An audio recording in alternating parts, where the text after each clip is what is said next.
प्रार्थना।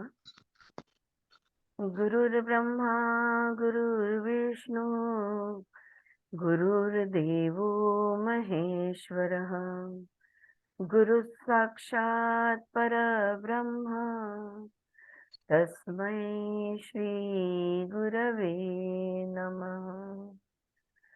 ओम शांति शांति शांति। Alright,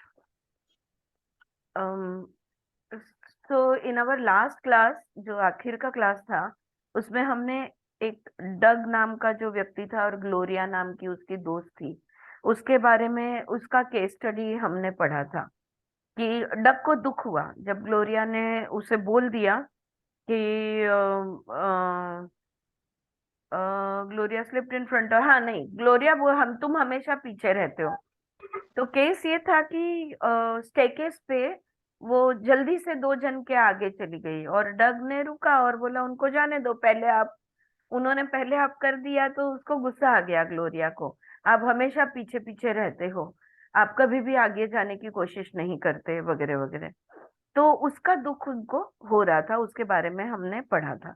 okay, being able to recognise when you engage an attack immediately offers you an avenue of disengaging simply to stop the engagement activity. This is a real option, but it is more difficult than it might seem at first. What is perhaps more helpful now is to continue to develop your awareness of yourself and the way you engage. In addition, knowing which mode is your most familiar style and can help expand your awareness. तो ये actually इस homework के साथ हम लोग last time रुके थे कि हमारे लिए क्या वर्क करता है और हमारा अवेयरनेस हम ज्यादा से ज्यादा कैसे बढ़ा सकते हैं। अवेयर रहेंगे, सजग रहेंगे तो हमें पता चलेगा कि ओके ये अटैक हो रहा है, और अटैक हो रहा है तो हमारा रेस्पॉन्स, जो तीन तरह का रेस्पॉन्स हम देते हैं, चार दिए थे उन्होंने एक्चुअली, तो फाइट और फ्लाइट एक होता है और बाकी के दो, तो वो रेस्पॉन्स हम चेंज कर सकते हैं। ऑलराइट, अब एक बहुत इंटरेस्टिंग साइड टॉपिक आ रहा है, नाम है सेंटर्स ऑफ एंगेजमेंट। देखो, रेस्पॉन्स तो हम करेंगे, लेकिन अभी भी अटैक जब होता है, कोई फटाक से कुछ तो भी बोल देता है, कोई हमें विरोध करता है, या कोई हमारे पे अचानक से हम पर बरस जाता है, तो जो भी अटैक होता है, ये अटैक हम हमारे शरीर के अंदर कहाँ लेते हैं। ओके, हमारे शरीर के अंदर ये अटैक कहाँ लेते हैं, उस पर बहुत चीजें निर्भर करती हैं। आई बात समझ में?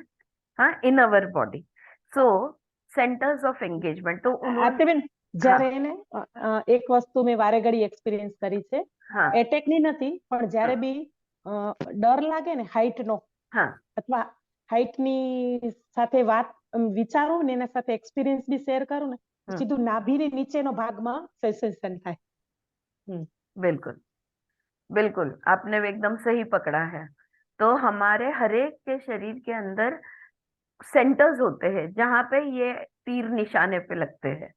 ऑलराइट, जो भी अटैक्स आता है हम शरीर के उस भाग में उस चीज को एब्जॉर्ब करते हैं। फिर वो बहुत ज्यादा अटैक्स आने लगा तो वो भाग सह नहीं पाता, और फिर आगे बहुत सारे कॉम्प्लिकेशंस होते थे। तो देखते हैं, ईच मोड ऑफ एंगेजमेंट रफली corresponds to one of the three centres in the body. तो हमारे शरीर के अंदर तीन सेंटर्स है। पहला है बेली, जो इन्होंने बोला ना, नाभि के नीचे फील होता है, लेकिन नाभि के अराउंड की जो एरिया है इसको बेली कहते हैं। तो ये एक एरिया है जहाँ पे हमें महसूस होता है। दूसरा है हेड, हाँ, सर, हमारा सर का भाग। और तीसरा है हार्ट, हमारा हृदय। या तो पेट में लगती है, या तो दिल पे लगती है, या तो दिमाग में जाती है। तो जो भी गोली आएगी, ये तीन जगह में से एक जगह पे ये लगती है। Counter attacking is a belly reaction. अब जब अटैक आता है तो काउंटर, देखो हमने अलग अलग रिएक्शंस भी देखे ना। एक तो हम लोग फटाक से रिएक्ट करते हैं, तो जो फटाक से वाला रिएक्ट है counter, it's a belly reaction. ये नाभि से होता है, क्योंकि हमारा नाभि जो है ना, यहाँ पे हमारा इंस्टिंक्ट है. So it is instinctive, it is fast and it is without thought और फीलिंग. सोचे समझे बगैर, महसूस होने से पहले ही हम रिएक्ट कर देते हैं. तो ये जो इंस्टेंट रिएक्शन जो होता है, ये नाभि के लेवल पे होता है. The underlying assumption fueling this engagement is that survival depends on strength and power. क्यों वहां पे, क्यों नाभि पे लेते हैं? ऑलराइट, बिकॉज ये सबसे तगड़ा भाग है, मैं बोलूंगी. दिल पे झेल नहीं पाते, दिमाग को तकलीफ हो जाती है, लेकिन नाभि, यू, तुम्हारा सिक्स पैक है ना वहां पे, तो जो भी आता है वो फोर्स, तो हम उसको एब्जॉर्ब कर सकते हैं. तो हमारा जीना, हमारा survival, it depends on the strength and on our strength and power. तो हमारी पावर और हमारा स्ट्रेंथ जो है, इस पर निर्भर होता है. The childhood belief of those who engage in this way was that the only way to stop the attack was to fight back, to resist, not to be taken prisoner. जब हम बच्चे थे तो हम नाभि से ही रेस्पॉन्ड करते थे. हाँ, तो रेजिस्ट करना, नॉट टू बी टेकन, हमको किसी ने पकड़ना, कोई हमें पकड़ ना पाए, ये होता था. For whatever reason, not fighting back felt too devastating to endure. The central polarity here is strength and weakness. Polarity यानी क्या? विरुद्ध. हाँ, पोलार यानी ऑपोजिट. तो नाभि के स्थान पे दो ऑपोजिट चीजें हैं. एक है शक्ति और दूसरी है आशक्ति. क्या बोलेंगे? आसक्ति नहीं कहेंगे, शक्तिहीन. Alright. So strength and weakness, these are the two things at the belly level. By counter-attacking, you unconsciously hope to have your strength recognized, preventing further attacks by intimidating others. But this requires showing that the attack has no power over you and that you are not at all vulnerable to it. अब जब भी attack होता है, हमें दिखाना होता है कि हम नहीं डरे. चाहे डरे हुए हो, लेकिन हमको दिखाना है कि हम नहीं डरे. क्योंकि डर गया वो मर गया, जैसे बोलते हैं ना. तो अगर डर गया, ये सामने वाले के ध्यान में आ गया, तो वो हमें खत्म कर देगा. इस डर के वजह से हम डर न दिखाने की कोशिश करते हैं, और तभी हमारा सिक्स पैक हमें काम में आता है. Right. This means that if you are one who counter attacks, your response must be immediate, and you will tend to have a little feeling or awareness of yourself at the time.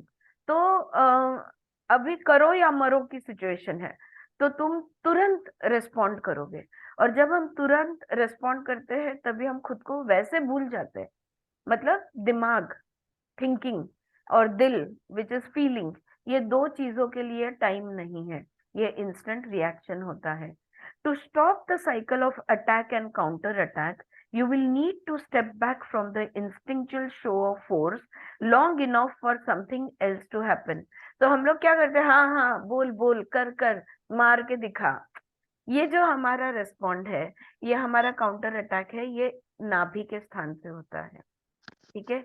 लेकिन अगर हमने वो नहीं करना है, अगर हमारी awareness आ गई है टू स्टॉप द साइकिल, और हमें ये साइकिल को बंद कर देना है, ये attack and counter attack, attack and counter attack, इसको अगर हमने रोकना है, तो हमें क्या करना पड़ेगा? एक स्टेप पीछे जाना पड़ेगा. एक पाऊल मागे घ्यायला लागेल.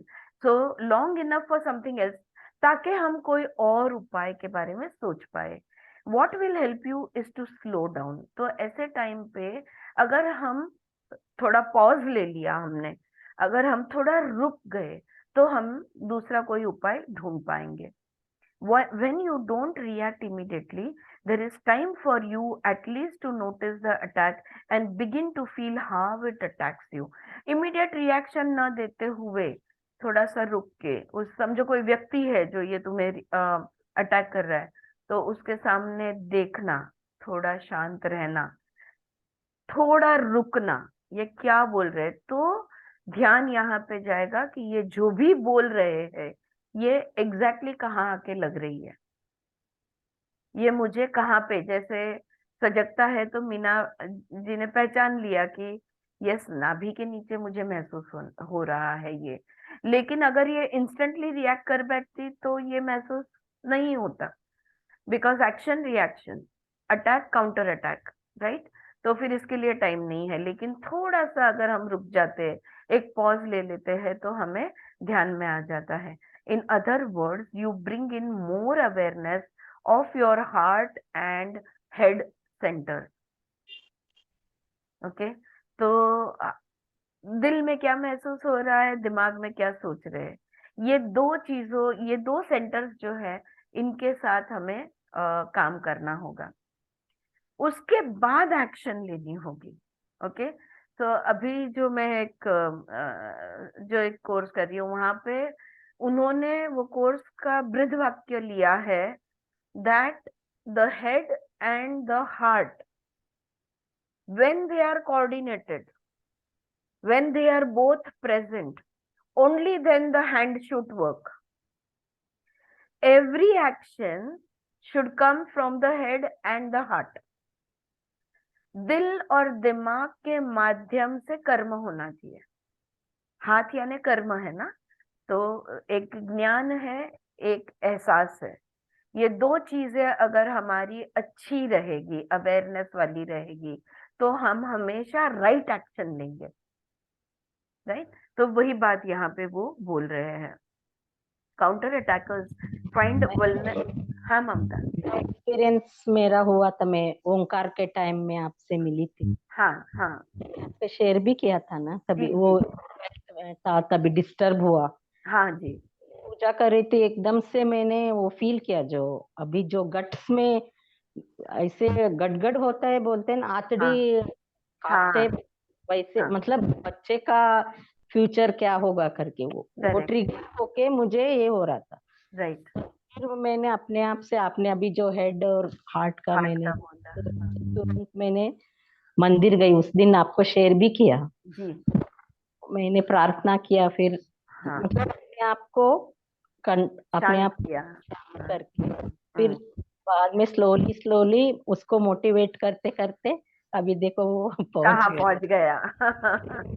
Yes, such a success story. They drop करेगा सोच रहा था ना, हाँ, कि 27 lakhs का पैकेज मिला है। मिल गया, क्या बात है ना। देयर वाज दिस पॉइंट, हम लोग जब इतना सक्सेसफुल हो जाते हैं, भूल जाते हैं कि जो मार्ग था, जिस मार्ग से इस सक्सेस तक पहुंचे, वो कितना मुश्किल रहा। It's not all that easy. Yes Mamta, I remember that. Mamta का छोटा बेटा है, तो वो इतना टेंस हो गया था कि उसने सोचा था मैं ये छोड़ देता हूँ, मुझसे ये हैंडल नहीं होगा। और तभी फिर यस, ये जो एक्सपीरियंस है wonderful Mamata, thank you sharing that. तो नाभि में जो फील होता है, उसको फिर कैसे शांत किया जाए, ये इस पे वर्किंग किया। हाँ, उसने अपनी तरह से मंदिर जाके और बच्चे को प्रोत्साहन देते हुए, एनकरेज करते हुए, नहीं गिव अप नहीं करना है, कुछ भी हो जाए गिव अप नहीं करना है। तो धीरे धीरे, और आज कहाँ पे पहुंचा है, वंडरफुल। तो यस, बिल्कुल हेड और हार्ट का इन्वॉल्वमेंट है, तो एक्शन हमेशा राइट रहेगा। Counterattackers find vulnerability especially difficult because to them it implies weakness. Though many people do not regularly counterattack when others criticize them, almost everyone does when they are involved in the power struggles of a sustained intimate relationship.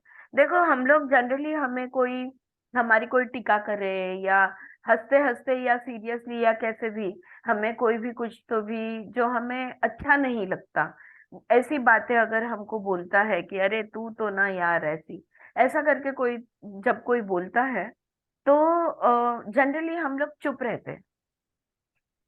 देखा है आपने, group में जब आप होते हो, family या friends के ग्रुप में, और कोई तुम्हारे बारे में कोई क्रिटिसाइज कर रहा है, या तुम्हारे स्वभाव के बारे में कुछ टीका कर रहे हैं, तो हम लोग कुछ नहीं बोलते, मुस्कुराते चुप बैठते हैं, राइट।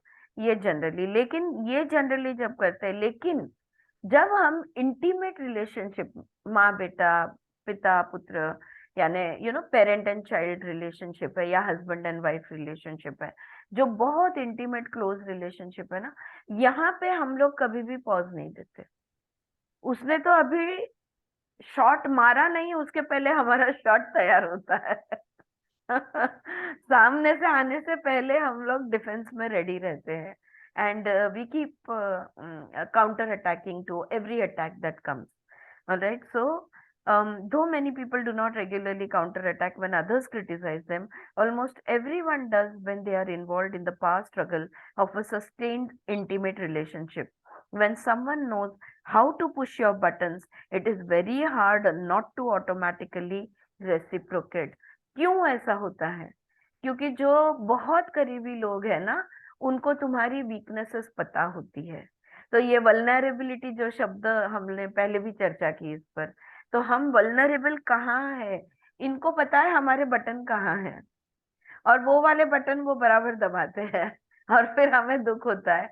तो वो बटन दबा, बिकॉज हम लोग वीक, हमारा वीकनेस सामने वाले को पता है ना, तो हम पहले से ज्यादा सेंसिटिव रहते हैं, और हम लोग बहुत फटाक से हम लोग तैयारी में ही रहते हैं कि अगर बटन कोई दबे तो तुरंत रेस्पॉन्ड कर पाए। So when someone knows how to push your button, it is very hard not to automatically reciprocate. You counter attack by pushing the buttons in the other that you know so well. लेकिन वो तुमको जितना पहचानता है उतना तुम भी तो उसको पहचान रहे हो। तो उन्होंने तुम्हारे बटन दबाए तो तुम उनके बटन दबा दोगे। तो ऐसे हम एक दूसरे को कंटिन्यूअसली ट्रिगर करते रहते हैं। ये ट्रिगर्स है। और क्योंकि एक दूसरे की कमजोरियां जानते हैं, ताकत जानते हैं, सब कुछ जानते हैं, तो वो ताकत को बढ़ावा देने के बदले अगर हमारी कमजोरी पे हाथ रखा गया तो हम उनकी कमजोरी पे तुरंत हाथ रख देते हैं। हाँ, ये इंटीमेट रिलेशनशिप में होता है। नाउ रैशनलाइजिंग ओरिजिनेट्स, अभी ये पहला जो था वो गट फीलिंग के बारे में हमने जो बात की, बेली रिएक्शन जो हमने देखा। अब रैशनलाइजिंग यानी तर्क वितर्क जिसको हम कहते हैं ना, analysis and rationalising, it originates in the head center and tends to be quite mental. जैसे हमने एग्जाम्पल देखा स्यू और फ्रैंक के बारे में, तो तुम बहुत ज्यादा खाते हो या तुमको हर चीज 4-5 चीजें एक साथ करनी रहती है, तो उसको वो जस्टिफाई करते हैं। लेकिन मैं ये भी तो करता हूँ, लेकिन मेरा ऐसा भी तो है, लेकिन मुझे ये भी तो ठीक लगता है। तो वो जो एक्सप्लेनेशन देते हैं ना, जब भी कोई कोई भी चीज जो हमारी आदत है, वो आदत अगर गलत हम खुद के ध्यान में आती है या कोई और हमें दिखा देता है कि देखो ये तुम्हारी गलत आदत है, तो हम उनको समझाने जाते हैं। ये जो समझाना होता है या रैशनलाइजिंग जिसको बोलते हैं, हम एक्सप्लेनेशन देना चाहते हैं कि हम ऐसे क्यों हैं, ताकि हम उनके पास से हमें कुछ दया माया मिल जाए, ना सिंपैथी मिल जाए। सो ये जो होता है कि with rationalizing, it comes in the head center, okay, and mental work होता है ये, and out of touch with feeling और direct action। जो हेड से होता है वहां पे महसूस नहीं किया जाता, it's only thinking, there is no feeling, also there is no action. जैसे वो लड़की ने बोल दिया तुम मेरे लिए फूल कभी नहीं लाते, तो उन्होंने कितनी एक्सप्लेनेशन देने की कोशिश की कि लेकिन मुझे समझ में नहीं आता है मैं कौन से टाइप के फूल तुम्हें पसंद है, मुझे लाने चाहिए, या तुम्हें कौन से टाइप के फूल पसंद है, या कब लाऊंगा तो अच्छा लगेगा, कभी नहीं। बहुत सारा एक्सप्लेनेशन देने लगे वो। उनकी गर्लफ्रेंड ने कह दिया तुम मेरे लिए फूल कभी नहीं लाते, तो उनके पास बहुत सारे कारण थे कि वो फूल क्यों नहीं उनके लिए लाते, राइट। सो ये रैशनलाइजिंग, तो ये दिमाग के अंदर होता है ज्यादातर, और यहाँ पे फीलिंग के लिए कोई जगह नहीं है, ना कोई एक्शन लिया जा रहा है। सिंपल एक रेस्पॉन्स ये हो सकता है, ओ तुम्हें फूल पसंद है, ओके ठीक है नेक्स्ट टाइम मैं ले आऊंगा। ये एक सिंपल रेस्पॉन्स हो सकता था, राइट। इस तरह से अनेक अलग अलग टाइप के रेस्पॉन्सेज हम दे सकते थे, लेकिन हम ये देते नहीं है। If you habitually react in this way, देखो एक्चुअली ये बोलो रैशनलाइजिंग, ये जो मोड है, ये हम लोग बहुत यूज करते हैं। मेरे ख्याल से सबसे ज्यादा हमारे दिमाग के अंदर, वो मुझे ऐसा क्यों बोला, वो मुझे ऐसा क्यों बोली, उसने मेरे बारे में ऐसा क्यों सोचा, उसको मालूम नहीं है मेरा ऐसा है, ये है, वो है, यूं है, याऊं है, मैं कहाँ से सो हमारे दिमाग में ही इतने एक्सप्लेनेशंस हम हर चीज के लिए, हर व्यक्ति के लिए तैयार करते हैं। वहां पे महसूस करने को नहीं रुकते कि जब मैं ये सोच रही हूं तब मुझे कैसा लग रहा है। Even while I am doing that thinking process, how am I feeling in my body, in my heart? वो नहीं करते। प्लस ये उसको मुंह पे जाके कुछ नहीं बोल रहे हैं, so there is no action. So what is happening? It's all in the mind. दिमाग में ही कितना लंबा चौड़ा रामायण महाभारत सब कुछ हम लोग बोल देते हैं, कितने explanations बना देते हैं। If you habitually react in this way, you probably learned as a child that what was most respected was the power of the mind. अगर आप ये बहुत ज्यादा करते हो तो यहाँ पे ये कह रहे हैं कि शायद बचपन में आप समझ गए होंगे कि हर चीज को एक्सप्लेनेशन देना। दिस रिमाइंड्स मी, मैं बहुत सोचती हूँ कि बाकी की बातें ना करूं, बस जस्ट पढूं और जो पढ़ रही हूँ उतना ही एक्सप्लेन करूं, लेकिन ऐसा नहीं होता। अम, बहुत माए, अगेन पेरेंटिंग में मैंने देखा है, पेरेंटिंग काउंसलिंग भी बहुत देखा है मैंने, कि बहुत माए ये समझती है कि हर चीज के लिए बच्चे ने वाई पूछना है। There were books called as tell me why, but that was science के लिए, इफ यू रिमेम्बर, राइट। लेकिन व्हाई पूछना है और हर चीज का मैंने बच्चे को एक्सप्लेनेशन देना है, उसको समझाना है कि मैं जो बोल रही हूँ क्यों बोल रही हूँ और उसके पीछे क्या मेरी सोच है, या what are the reasons, everything. तो वो बचपन में ही वो बच्चा समझ जाता है कि पावर ऑफ द माइंड सबसे इम्पोर्टेंट है। तो वो ये बच्चा जो है वो बहुत माइंड वर्क पे आ जाएगा। और काउंसलिंग में बहुत बार मुझे बोलना पड़ता है कि सुनो, हेलो, वो तुम्हारा दोस्त नहीं है, वो तुम्हारा कॉलीग नहीं है, वो तुम्हारा बच्चा है। तुम बड़े हो, वो छोटा है। तुम उसको इसलिए करो क्योंकि मैं कह रही हूं। ये अथॉरिटी दिखा सकते हो और कभी कभी दिखानी भी चाहिए। When the child says, no, I will not do it. Why should I do it? Give me a good reason. You say, you do it because I am telling you to do it. Okay? अब इसको और बुरे अंत तक नहीं ले जाना. Don't take it to the other extreme. But sometimes the child has to know who is the authority over here. Yeah? तो ये वो बात, तो वो जब बचपन में बहुत हर एक चीज को एक्सप्लेनेशन, उसको आदत हो जाती है कि हर चीज मुझे एक्सप्लेन की जाए, मुझे पटेगा तो ही वो चीज होगी, वरना नहीं होगी। तो ऐसे लोग जो है वो माइंड से रिएक्ट करते हैं। So your greatest hope for avoiding judgment was to justify yourself and hopefully convince your parents through reason that you were right.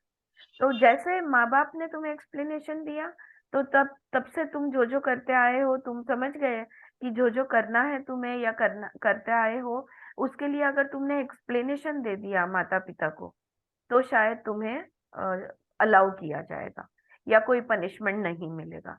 तो you have to give everywhere, you are giving a proper explanation for everything, right? So, your greatest hope for avoiding judgment was to justify yourself and hopefully convince your parents through reason that you were right. Then maybe they would accept and approve of you. अगर ऐसा उन्होंने किया तो ही उनके parents उनका स्वीकार करेंगे, तो ही उनके पेरेंट्स उनको ओके बोलेंगे। ये एक समझ बन जाती है। The worst thing you could do was to be irrational or emotional, plead or throw yourself on their mercy, for that would only prove that you had no logical support for your position and that you were wrong. तो ऐसे बच्चे जो होते हैं वो tantrum नहीं डाल सकते, टैंट्रम डाल के कुछ नहीं होगा। वो समझ जाते हैं कि जिद करके या रो के या ये सब करके कुछ नहीं होने वाला है। अगर कोई एक्सप्लेनेशन दे दूं कि ये चीज मुझे क्यों चाहिए या मुझे कहाँ क्यों जाना है, तो फिर वो पेरेंट्स हमें अलाउ करेंगे। तो इसमें गलत क्या है आरती बेन? किस में गलत क्या है? मतलब एक्सप्लेनेशन देगे तो ही पेरेंट्स को मालूम हर पड़ता है ना। हाँ, बच्चा हाँ, लेकिन जब वो समझ जाता, ये अगर वो, वही मैं बोलती हूँ कि कोई भी चीज है ना एक्सट्रीम पे नहीं लेके जाना। उसकी जिंदगी का ये बन गया, बेस बन गया है कि हर चीज का एक्सप्लेनेशन देना जरूरी है। हर चीज का एक्सप्लेनेशन देना जरूरी नहीं है। कोई कोई चीज सिर्फ महसूस करनी होती है। और कभी कभी कोई काम होते हैं जो सिर्फ करने होते हैं। Sometimes some actions are to be taken just because you need to do it at that time. हाँ, हर चीज का एक्सप्लेनेशन इसलिए देने की आदत अच्छी नहीं है क्योंकि कभी कभी लॉजिकल एक्सप्लेनेशन होता नहीं है, बस एक एहसास होता है। आप मुझे बताओ, हमारा जो नाभि का जो इंस्टिंक्ट है, जिसको हम इंस्टिंक्टिव पावर बोलते हैं, और अगर वो हायर कॉन्शियसनेस में होता है तो वो instinct gets converted into intuition. अब इंट्यूशन के लिए आप कौन सा लॉजिकल एक्सप्लेनेशन दोगी? नहीं दे पाएंगे, राइट? जरूरी नहीं हो, लेकिन क्या होता है, हाँ, मेरी मेरी लड़की है ना, हाँ, तो कैसे वो मेरा और इसका बहुत क्लोज है। मतलब उसको कुछ किसी के अंदर कुछ भी डिटेल में बोलने का उसको जरूरत ही नहीं रहता है, इतना हम राइट, लोग एक दूसरे को समझते हैं। राइट, लेकिन उसकी फ्रेंड के पेरेंट्स नहीं करते हैं। हाँ, तो मेरे को आके बताती है कि हाँ, मम्मी तेरी मम्मी इतना जल्दी कैसा एक बार में हाँ कर देती है, कभी कुछ डीप में नहीं पूछती है। हाँ, और हमारे मम्मी को पूरा कितना दिन से ये बात समझाते हैं, तब भी जाके छुट्टी मिलती है हम लोग। हाँ। अब ये कैसे हुआ? ये कोई लॉजिकल एक्सप्लेनेशन एनालिसिस से हुआ? नहीं, ये तुम्हारे दिल से दिल का जो कनेक्शन है, तुम उसके कण कण को जानती हो, वो तुम्हारी कण कण हम्म। को जानती है। तो ये तुम्हारा इंट्यूटिव रिलेशनशिप हुआ कि नहीं हुआ? यहाँ पे हम्म। माइंड किधर है? नहीं है। नहीं है। लेकिन जिसके पेरेंट्स नहीं समझते उसको बच्चे लोग तो कुछ तो यूज करेंगे ही ना। इसलिए तकलीफ है, हम्म। इसलिए तकलीफ है। अगर वो ही माइंड की जो बात है वो दिल के मार्ग से पेरेंट्स तक पहुंचाई जाए तो वो समझ जाएंगे। द मतलब हेड एंड द हार्ट। बचपन से ही ऐसा दोनों के साथ, दोनों बच्चों के साथ ऐसा रिलेशन होना मांगता है। करेक्ट। तो head and the heart have to be aligned for the right action to happen. सिर्फ हेड से नहीं चलता है, दिल भी तो होना चाहिए। तुम ना कोई भी, तुम बोला तो कोई भी, तुम हम सब में से कोई भी, तुम बहुत प्रैक्टिकल, बहुत लॉजिकल, बहुत करेक्ट हो सकते हो। ऑलराइट। और पेरेंटिंग में बच्चों का अपब्रिंगिंग हम लोग बहुत लॉजिकली, प्रैक्टिकली, जब जो लॉजिकल प्रैक्टिकल होते हैं वो शांत भी होते हैं। तो क्या करना है, अच्छा चलो ये प्रॉब्लम है, चलो इसका ये सॉल्यूशन है। तो ये बहुत लॉजिकल। लेकिन यहाँ पे जो दिल से दिल को जोड़ने की बात होती है वो नहीं होता। हम्म। कभी अपने ही दो बच्चे होते हैं, आप देखोगे कि एक बच्चे के साथ हमारा दिल का रिश्ता होता है और एक बच्चे के साथ हमारा दिमाग का रिश्ता होता है। बहुत प्रैक्टिकल रिलेशनशिप है, उनके साथ हमारे दिल नहीं जुड़े। और जो दिल का होता है उसने हमारे लिए कभी कुछ किया हो भी ना हो, या उसके साथ वो कोई लॉजिकल प्रैक्टिकल कुछ रिलेशनशिप रहा भी हो ना हो, फिर भी हमारा दिल उनके पास खींचता है। फिर भी वो हमारे दिल से ज्यादा जुड़े हुए हैं। हाँ, लेकिन दोनों भी इम्बैलेंस है। दोनों इम्बैलेंस इसलिए है क्योंकि एक सिर्फ दिल से गुजरता है, एक सिर्फ दिमाग से गुजरता है। दोनों के एक्शंस इनकम्प्लीट होंगे। बिकॉज जो दिल से जा रहा है वो गलत कर रहा है तो भी वो गलत दिख नहीं रहा तुमको, क्योंकि तुम्हारा दिल का नाता है।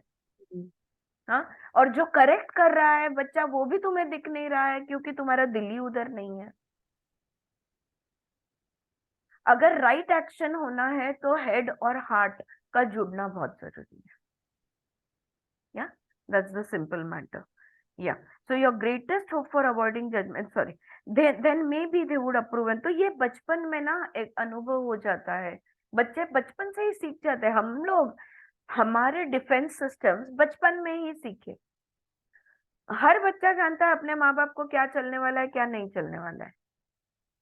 और जो जो माँ बाप बहुत एक्सट्रीम स्टैंड लेने वाले होते हैं ना, उनके बच्चे उनको आधी चीजें बताते ही नहीं, उन तक पहुंचने ही नहीं देते, क्योंकि उनको ध्यान में आ गया है कि ये चीज को लेके मम्मी या डैडी जो भी है वो कभी हाँ नहीं बोलेंगे, तो वो वहां तक पहुंचते ही नहीं है। Again all these are imbalances in our relationships, right? और these are the defense mechanism. अभी अभी कुछ मैंने बहुत डिटेल नहीं पढ़ा है, लेकिन न्यूज जो मैंने सुना, 18 दिन तक, कल मैंने एक ही लाइन पढ़ी कि 18 दिन तक वो बॉडी पार्ट को रोज जाके एक एक पार्ट को डिस्पोज कर रहा था। 18 दिन तक वो लड़की अपने माँ बाप के साथ फोन पे बात नहीं की है। इसमें क्या माँ बाप की कोई जवाबदारी नहीं है? वो आदमी ने उसकी गर्लफ्रेंड का खून कर दिया, तो वो रिस्पॉन्सिबल है, लेकिन बस सिर्फ वही रिस्पॉन्सिबल है? 18 दिन तक, कभी तुम्हारा 18 मिनट तक बहुत ज्यादा कम होगा, लेकिन 18 घंटे में एक कांटेक्ट तो होता है ना। एक्चुअली वो भाग के शादी किए मैं, लव जिया देव, हाँ लव जी हाँ, है। जो भी मतलब पहले से उनका पेरेंट्स से ये नहीं है नहीं, वो ऐसा। शादीशुदा थे ही नहीं ना, लिव इन रिलेशनशिप में थे ना। तो पहले से उसका पेरेंट्स से उसका कम्युनिकेशन नहीं है। लेकिन वही बोल रही हूँ ममता, क्यों नहीं है? वो बच्चा तुम्हारा लिव इन में जाए या भाग के शादी कर ले या वो अकेला रहे या हॉस्टल में रहे, क्या पेरेंट की कोई रिस्पॉन्सिबिलिटी, मतलब वो मेरा कहने का, मैं क्यों ये बता रही हूँ, ममता आप म्यूट पे चले जाओ। हाँ, मैं ये क्यों बता रही हूँ, मैं ये क्यों पूछ रही हूँ, यहाँ पे हमारा जो टॉपिक चल रहा है कि बहुत ही छोटी उम्र में हमारे हमारे एनवायरनमेंट में, जरूरी नहीं है माँ बाप, कभी कभी आजी आजोबा यानी ग्रैंड पेरेंट्स के पास हमारी अपब्रिंगिंग होती है, तो हमारे जो जो भी हमारे केयर टेकर्स है, let me just call them care takers, वो केयर टेकर्स कितने एक्सट्रीम है, कितने बैलेंस्ड है, कितने इम्बैलेंस्ड है, कौन सी चीजें में वो जजमेंटल है, कौन सी चीजें उनको चलती है, कौन सी चीजों का उनको फोबिया है, कौन सी चीज उनको कभी नहीं चलेगी, ये सब हम बचपन में ही सीख लेते हैं ना। तो आज जो मेरी पर्सनालिटी है, ये पर्सनालिटी का रूट जो है, ये तो मेरे बचपन में ही है ना। इसलिए तो जब हम सजगता में आते हैं, तब हमको इतना सेल्फ वर्क करना पड़ता है कि खुद के अंदर जो जो इम्बैलेंसेस है उसको बैलेंस में लाने के लिए काम करना पड़ता है। सही बात है कि नहीं? हाँ, तो कहने का मतलब ये है कि the worst thing you could do was to become irrational, नहीं वो हो गया, they may then may be they would. और ये सब हम क्यों करते हैं? हर एक बच्चा, अभी बच्चा भी एक इंसान है, पेरेंट भी एक इंसान है, कोई भी एक इंसान दूसरे इंसान को जो भी रिस्पॉन्ड करता है, जो भी रिएक्ट करता है, क्यों करता है? कोई भी औरत अगर अपने पति से लड़ रही है, तुम मेरे पास ध्यान नहीं देते, तुम मेरे लिए ये नहीं करते, तुम वो नहीं करते, क्या चाहती है वो? कोई भी बच्चा अपने माँ बाप से क्या चाहता है? दो चीजें चाहता है, एक्सेप्टेंस एंड अप्रूवल। हमने इसकी बात की थी। स्वीकार हो, मैं जैसा हूं वैसा मेरा स्वीकार किया जाए। मैं क्रोधित हो सकता हूँ, मैं कोई भी प्रवृत्ति का हो सकता हूँ, लेकिन वैसा ही मेरा स्वीकार किया जाए।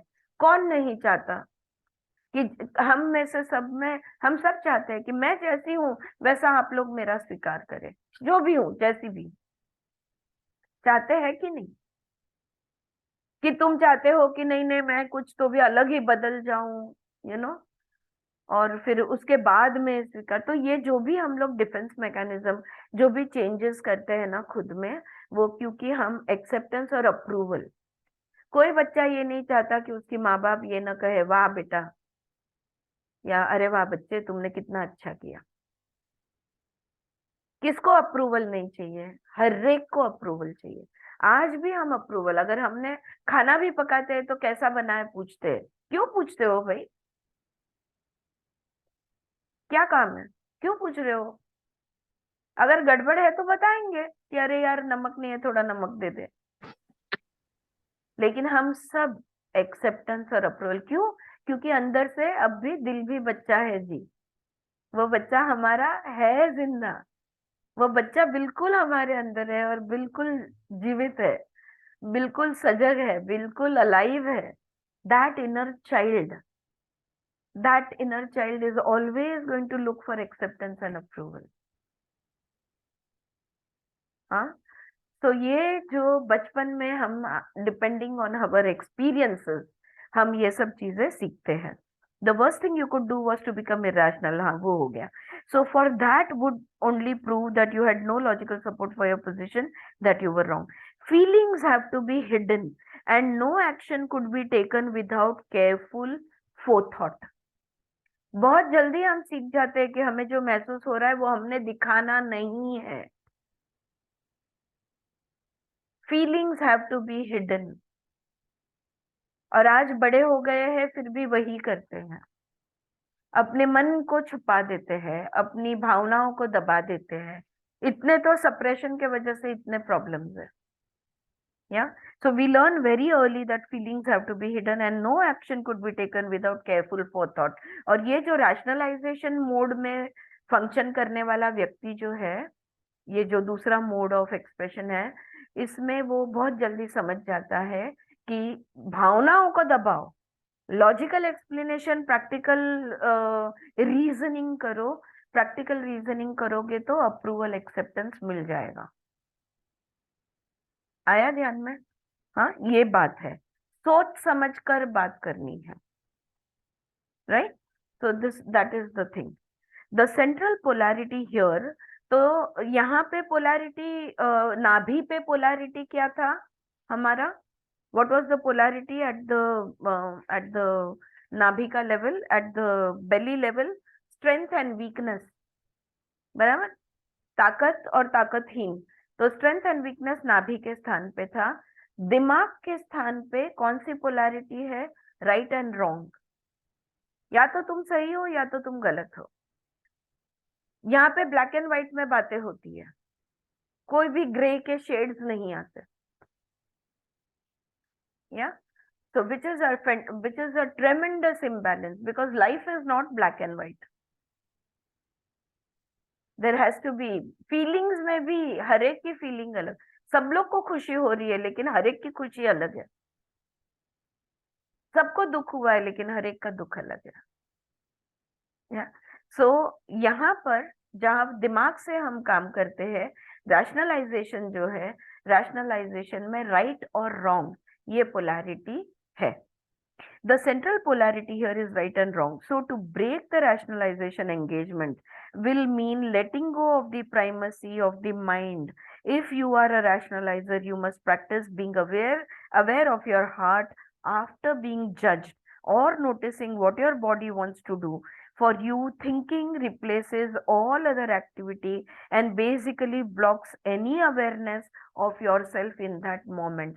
सोचने वाले लोग हैं ना, वो दिल से कुछ महसूस नहीं करते, तो सब दिमागी एक्टिविटी उनकी चलती रहती है। तो दिल में उनको क्या महसूस हो रहा है या शरीर में उनके क्या उनको महसूस हो रहा है, इसकी तरफ ध्यान ही नहीं होता। तो ऐसे व्यक्ति, अगर तुम थिंकर हो, अगर तुम उस प्रकार के व्यक्ति हो जो दिमाग में बहुत एक्सप्लेनेशंस देते हैं अपने हर एक थॉट, हर एक एक्शन, हर एक हैबिट, हर एक फीलिंग, हर एक चीज के लिए तुम अगर रीजनिंग देते हो दिमाग में, तो पॉज लेना, रुक जाना, बोलना नहीं, मुझे सोचना नहीं है, मैं मेरे दिल में झांकूंगा, दिल में देखूंगी कि मुझे क्या महसूस हो रहा है या मुझे शरीर में कहाँ पे क्या महसूस हो रहा है। इस चीज की उनको प्रैक्टिस करनी जरूरी है। ऑलराइट, तब जाके इनका डिफेंस बदलेगा, वरना हैबिट के हिसाब से वही चालू रहेगा। ये सब क्यों हम बात कर रहे हैं? ताकि हम करेक्शंस कर सके, हाँ, जहाँ गलत हो रहा है। सो for you, thinking replaces all other activity and basically blocks any awareness of yourself in the moment. It is particularly difficult for a rationalizer to feel the pain of the attack because pain implies there is something wrong with you. अब जब भी कोई जज करता है हमें तो दुख होता है, ओके, लेकिन वो जजमेंट जो भी आया है ये जो रैशनलाइजर थिंकर है वो उसके एक्सप्लेनेशन में इतना लगा हुआ है कि वो दर्द महसूस करना भूल जाता है। लेकिन दर्द तो है, लेकिन उसकी सजगता नहीं है, वो महसूस नहीं हो रहा। ऑलराइट, क्यों वो ऐसा करता है?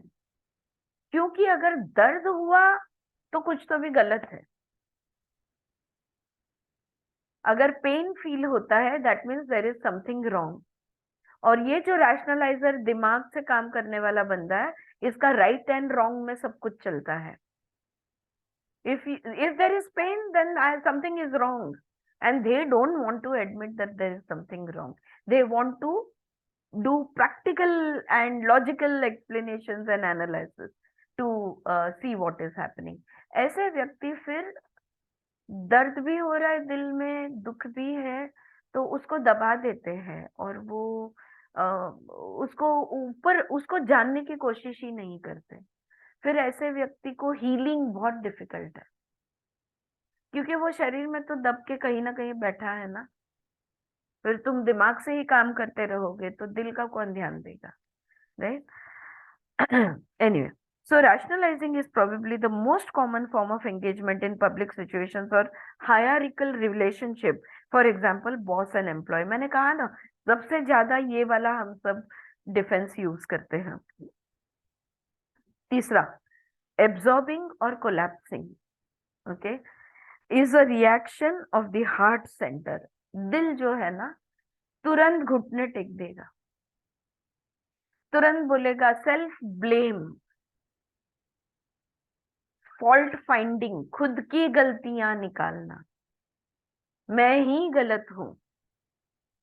एंड बहुत clever, this reminds me of a client of mind, so clever, so intelligent, and she had come to me because life में जो प्रोग्रेस होना चाहिए जिस हिसाब से, बहुत यंग 25 साल की, लेकिन वो हिसाब से प्रोग्रेस नहीं हो रहा, क्योंकि कोई भी सिचुएशन है उसमें वो सिर्फ खुद की गलती ढूंढती है कि मैं कहाँ पे क्या गलत कर रही हूँ। ये ऐसे लोग जो होते हैं ये दिल से काम करते हैं, they work with their heart. मेरी गलती है या नहीं इसका वो एस्टैब्लिश भी नहीं होने देते, इसका प्रमाण भी उनके पास नहीं होता, उसके पहले ही वो समझ जाते हैं कि नहीं, मुझसे ही कुछ गलती हुई होगी। आई am not a good host. मुझे याद है एक सेंटेंस उसका बना था कि पेरेंट्स इन लॉ आए हैं और आज मेरी सास बोल रही थी कि चलो बस हो गया, अभी घर जाते हैं अब ससुर को। तो उसने सोचा कि I am not a good host, maybe I am not a good host, मैं बहुत अच्छी मेहमान नवाजी नहीं कर रही, इसलिए वो जाने की बात कर रहे हैं। मैंने उनसे पूछा कि ऐसा आपको क्यों लगता है? ये भी तो हो सकता है कि जिस तरह तुम तुम्हारे घर में कंफर्टेबल हो, वैसे तुम्हारी सास उसके घर में कंफर्टेबल है, इसलिए वो अपने घर वापस जान। This is not about you, you don't have to make everything about you.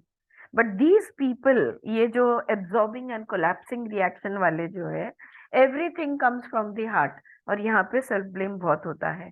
So, absorbing or collapsing is the reaction of the heart center, stimulating such strong emotional patterns that thinking clearly or taking action becomes all but impossible. फिर इन लोग विवेक बुद्धि से काम नहीं, मतलब उनकी विवेक कम है, बस दिल पे लगा लेते हैं हर बात को, तो वो सोचते नहीं है कि जो मैं दिल पे लगा रही हूँ क्या वो सही है या नहीं। ऑलराइट, और एक्शन लेना तो नामुमकिन है क्योंकि ये क्लाउडेड है। अगर क्लैरिटी ऑफ माइंड नहीं है तो एक्शन कैसे करेक्ट होगा, right? So the assumption fueling the absorbing engagement is the childhood belief that what is most important for survival is love and attention. अगर मैंने ध्यान नहीं लिया, अगर मुझे प्यार नहीं मिला तो मैं मर जाऊंगी, ये बचपन में सीखा है। Everybody must love me,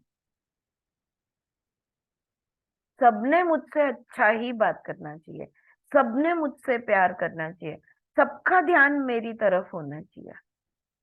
attention seeking, approval seeking, self defense. The polarity most active here is good and bad. अगर मुझसे वो प्यार नहीं करता तो मैं बहुत बुरी हूँ, अगर वो मुझसे प्यार करता है तो मैं बहुत अच्छी हूँ. ऑलराइट, तो यहाँ पे था राइट एंड रॉन्ग, यहाँ पे है गुड एंड बैड. वहां पे नाभि पे था स्ट्रेंथ एंड वीकनेस. राइट, तीनों चीजों पे अलग अलग चीजें काम करती है. डिफरेंट पावर्स आर वर्किंग, शक्तियां जिसको हम कहते हैं, ये अलग अलग शक्तियां एक्टिव है तीनों अलग अलग जगह पे. राइट, तो यहाँ पे हार्ट पे गुड एंड बैड.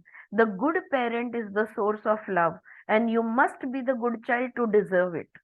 मेरी माँ कितनी अच्छी है, मेरे पिता कितने अच्छे, वो मेरे लिए कितना करते हैं, मैं उसके लायक नहीं हूँ. ऑलवेज कितना भी ये बच्चा करता होगा तो भी उसको कम महसूस होता है, क्योंकि वो डिजर्विंगनेस का सवाल यहाँ पे आ जाता है. The good parent is the source of love and you must be a good child to deserve it. अगर मेरे माँ बाप इतने अच्छे हैं तो मैंने अच्छा बच्चा होना ही है. शायद बचपन में बहुत बार ऐसे बच्चे को ये भी कहा क्या, तुम्हारे लिए मैंने कितना सैक्रिफाइस किया है. निरूपा रॉय. राइट, तुम्हारे लिए मैंने क्या कपड़े सिले, सिलाई पे सिलाई मशीन, और निरूपा रॉय कपड़े सिल रही है. This is such a common scene in our 70s के मूवीज में, कि माँ, मेहनत करने वाली माँ, लाइक यू नो. तो फिर मैंने अच्छा, अमिताभ बच्चन, धर्मेंद्र, इन्होंने अच्छा होना ही है. और अगर ये एक बच्चा अच्छा निकलता है, पता नहीं कौन सी 2-3 फिल्मों की शायद मैं स्टोरी मिक्स कर रही हूँ, लेकिन Shashi Kapoor is the good police officer and Amitabh Bachchan is the bad whatever. देवर. Deewaar, Deewaar. Okay may be. But this is the story line. माँ इतनी अच्छी है तो बच्चा बुरा है, तो मैं उसके लायक नहीं हूँ. ये जो आता है ना, हाँ आई थिंक दीवारी है, आई थिंक ममता, तुम्हारे पास क्या है, मेरे पास माँ है. Right. All right. See, look at the imbalances that come across even from social messages, yeah, social media. Okay, so therefore, the most important goal, no, 1 minute, love through a parent's, when you were a child, feeling the loss of love through a parent's judgment seemed life threatening. तो तुम जब बच्चे थे, अगर parent ने judgement कर दिया, तुम्हें बुरा बोल दिया, तो बस अब तुम जी नहीं पाओगे, अब तुम मर जाओगे, ये उसको लगता था. Therefore, the most important goal was to continue to see your parents as good and accept their view of you in order to regain the love. तो मेरे माँ बाप बहुत अच्छे हैं, अब उनका प्रेम प्राप्त करने के लिए मुझे अच्छा होना कंपलसरी है. तो अगर मुझे लग रहा है कि सामने वाले को मैं भी 2 फाइट दे दूं, अगर वो बच्चे को लग रहा है कि मैं भी उसको मार दूं, तो वो नहीं मारेगा, उसके फीलिंग्स को दबाएगा. क्यों? क्योंकि फिर वो माँ की नजरों में गिर जाएगा या टीचर की नजरों में गिर जाएगा. Right, so he has to, for the love he will suppress because he wants that love. You found that the best way to recover their love and the sense that you are good was to feel how miserably bad you were. अगर मैं, हाय Suchitra, welcome. अगर मैं बुरा हूं, अगर मैं अगर कम रहता हूं, तो तुम ज्यादा रह सकते हो. If I remain small, then you can remain big. All right, this is the feeling that the child gets. Confused? Is it? मैं जो बोल रही हूँ ध्यान में आ रहा है? I have to remain weak for your love to keep flowing. अगर मैं strong हो गया तो you will not love me anymore. Yeah, the flow which is coming will alter, will stop probably. So this is the feeling that they get over here. Then they would comfort you and say, अगर मैं रोऊंगा तो आके, अरे मेरे बच्चे, अरे मेरा बेटा क्या हो गया, ओ ऐसा है क्या, नो नो डोंट वरी, मैं हूं ना तुम्हारे लिए. तो तुम जितना वीक रहोगे उतना तुम्हारा पेरेंट अच्छा रहेगा और वो तुम्हारे पेरेंट का प्यार तुम्हें मिलता रहेगा। अगर तुम स्ट्रांग एंड बोल्ड हो गए तो पेरेंट अपना प्यार रोक देगा। ये समझ बच्चा करके लेता है। So then they would comfort you and say it wasn't so bad, that you were really a good child. So feeling bad was a way to get love, forgiveness and sympathy and avoid painful judgment. तो अगर मैं ही पहले से रो लूं तो फिर तुम मुझे क्या डांटोगे? तो अगर मैं तुम्हारा प्यार, तुम्हारा अप्रूवल, तुम्हारा एक्सेप्टेंस चाहता हूं तो मैं तुम्हारा लव, फॉरगिवनेस, सिंपैथी के लिए मैं I will say that oh I am not great, I am not good. उतना ही नहीं, फिर उन लोग तुम्हें जज नहीं करेंगे। ये भी होता है। अगर मैं वीक ही रहूं तो मैं माँ बाप का प्यार मिलते रहेगा, अगर मैं वीक रहता हूं तो। Shifting out of absorbing as engagement will involve giving up your belief in your unlovableness. अगर अभी इस चीज को अगर शिफ्ट किया है तो मैं कुछ भी करूं, मेरे माँ बाप का प्यार मेरा हक है और वो मुझे हमेशा प्यार करेंगे। इस ये बदलाव लाना होगा। You will have to come to that change will have to, irrespective of whether I'm weak or strong or good or bad or right or wrong. My parent is my parent and my parents will always love me. ये खुद ने महसूस करना है। Whatever they are, it doesn't matter. What I am and how I am reacting, मेरे defence mechanisms कौन से हैं और मैं कैसे डिफेंड करती हूँ खुद को, ये इम्पोर्टेंट है। राइट? तो जब ये समझ में आ जाता है कि नहीं, खुद को कम दिखाते हैं ताकि बॉस का अप्रूवल मिलता रहे, कलीग्स का सिंपैथी मिलती रहे या पेरेंट्स का लव मिलता रहे, तो खुद को हमेशा थोड़ा सा कम दिखाना, ये जो आदत होती है ना, इस आदत को इसमें बदलाव लाना है। शिफ्टिंग आउट ऑफ एब्जॉर्बिंग और as engagement will involve giving up your belief in your unlovableness. I can be as good or as bad, as right as or as wrong I want. I will still be loved. That will be my affirmation. अगर आप में से कोई इस type के है जो भावनिक लेवल पे या हार्ट के लेवल पे रिएक्ट करते हो, तो तुम्हें ये एफर्मेशन कहना होगा खुद से कि I will always be loved irrespective of anything. I can be as strong as I want, I can be as weak as I want, I can be as right as I want, I can be as wrong as I want, I can be as good as I want, I can be as bad as I want. I will still be always loved. ये एहसास कहीं तो भी दिल में लाना होगा, तो फिर लव और अप्रूवल के लिए ये सब चीजें हम नहीं करेंगे। Does your sense of if you collapse under attacks, one challenge is to become aware of the external reality of the situation. Into bracket, develop a more detached mental awareness rather than be overwhelmed with a feeling state. Does your sense of badness, failure, or hopelessness accurately reflect the reality of the situation? अब यहाँ पे विवेक बुद्धि को दिल से जोड़ना होगा कि जो मुझे एहसास हो रहा है, जितना मुझे बुरा लग रहा है, क्या उतना बुरा लगने जैसी सिचुएशन है? राइट? तो उतना बुरा लगने जैसी ये बात है भी या नहीं? तो दिल के साथ दिमाग को जोड़ना होगा, विवेक लाना होगा। जो भी महसूस हो रहा है, एहसास हो रहा है, उसमें विवेक लाना होगा। Right? Does your sense of badness, failure, or hopelessness accurately reflect the reality of the situation? The most difficult challenge, however, is to be able to mobilize energy to support yourself. Right? सबसे ज्यादा challenging बात ये होगी इन लोगों के लिए, क्योंकि जब दिल से चीजें होती है ना तो वीकनेस बहुत होता है, तुम्हारी स्ट्रेंथ बहुत फटाफट कम हो जाती है। जो नाभि का जो स्ट्रेंथ है ना, वो स्ट्रेंथ दिल में नहीं महसूस होता, तो उसको जागृत करना, वो अग्नि को जागृत करना, right, to face the challenge, ये सबसे बड़ा चैलेंज होगा। As an absorber, taking action on your own behalf implies the presence of self-love. खुद के लिए कुछ करना, खुद के लिए जब तुम, when you stand up for yourself, when you do things to love your own self, ये self love की बात बनती है।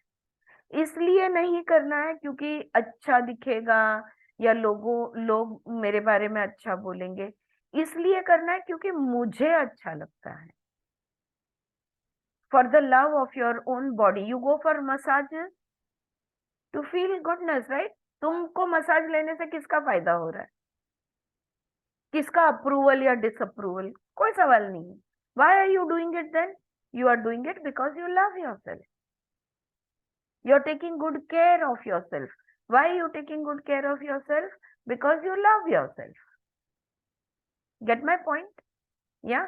So यहाँ पे self love, presence of self love, absorbing is probably the most common engagement of your internal judge. अब देखो, जैसे हमने देखा था कि rationalizing जो है, ये rationalizing हम लोग जनरली बहुत करते हैं कि कोई कुछ बोलेगा तो उनको बहुत एक्सप्लेनेशंस देने चले जाते हैं, लेकिन ये जो एब्जॉर्बिंग है या सबमिटिंग है, ये जो है ये अंदर ही अंदर बहुत होता है कि मैंने कुछ गलती की है। जैसे मैंने वो उदाहरण दिया कि क्यों सास जाना चाहती है, शायद मैंने कुछ गलत कर दिया है, जरूरी नहीं है। तो ये अंदर से सब बहुत ज्यादा इंटरनल जज, खुद को जज करते हैं, और ये self love and self criticism, these are the two things. तो एब्जॉर्बिंग पीपल जो होते हैं ना, वो लोग सेल्फ क्रिटिसाइजिंग होते हैं। जितना सेल्फ लव बढ़ाएंगे तो क्रिटिसिज्म कम होगा, या हम कह सकते हैं कि क्रिटिसिज्म कम करोगे तो सेल्फ लव बढ़ेगा। हम बॉडी को क्रिटिसाइज करते हैं, हमारी विचारधाराओं को क्रिटिसाइज करते हैं, हमें जो महसूस होता है उस चीज को क्रिटिसाइज करते हैं, हम खुद के बहुत सारी चीजों को बुरा बोलते हैं। जितना तुम खुद को जितना ज्यादा criticise, you will say my hand is my hair, my body, my legs, my thighs, my stomach, god knows what not, ये सब, या तो माय माइंड, मैं ऐसा ही क्यों हमेशा सोचती हूँ, या तो बोलेंगे मुझे हमेशा ऐसा क्यों फील होता है। So the more you are criticising, the less self love there is, it is directly proportional. Do you get it? Alright, so ये इंटरनल जजमेंट होता है। ये जो लास्ट स्टेटमेंट यहाँ पे उन्होंने बोला है इंटरनल जज, ये इंटरनल एक्टिविटी है। तो दिमाग में अगर तुम्हारे मन, शरीर, बुद्धि, तुम भावनाएं, किसी भी चीज को अगर तुम कुछ बुरा भला बोल रहे हो, ऐसा तुम्हें ध्यान में आता है, तो तुरंत तुमने वो सेंटेंस को कैंसिल करना है, उसको रोकना, खुद को रोकना है वो सोचने से। नहीं, I am Shailaja, your sentence, the one you repeat the most of Louise Hay का जो sentence आप बोलती हो, you can say that again, which fits perfectly right here. Out of this situation, I am whole and complete. yeah, I am perfect, whole and complete. I am perfect, whole and complete. Yeah. तो जब भी खुद के बारे में बुरा भले विचार आए, या खुद अगर आप अंदर के जज को पकड़ो कि वो तुम्हें कुछ बोल रहा है, तो तुरंत उसको चेंज करना है और अंदर खुद को बोलना है I am perfect, whole and complete, मैं आधा अधूरा नहीं हूं। तो ये सेल्फ लव बढ़ाने की एक टेक्निक मैंने आपको बताई। अब इन लोग और क्या क्या टेक्निक बताते हैं हम देखेंगे। ये पैराग्राफ यहाँ खत्म हुआ तो अभी रुकते हैं। इनर एंगेजमेंट, ये नेक्स्ट साइड हेडिंग है जो हम लोग कल पढ़ेंगे। Alright, okay, thank you very much friends. मैं रिकॉर्डिंग यहाँ पे रोकती हूँ, just wait for some time.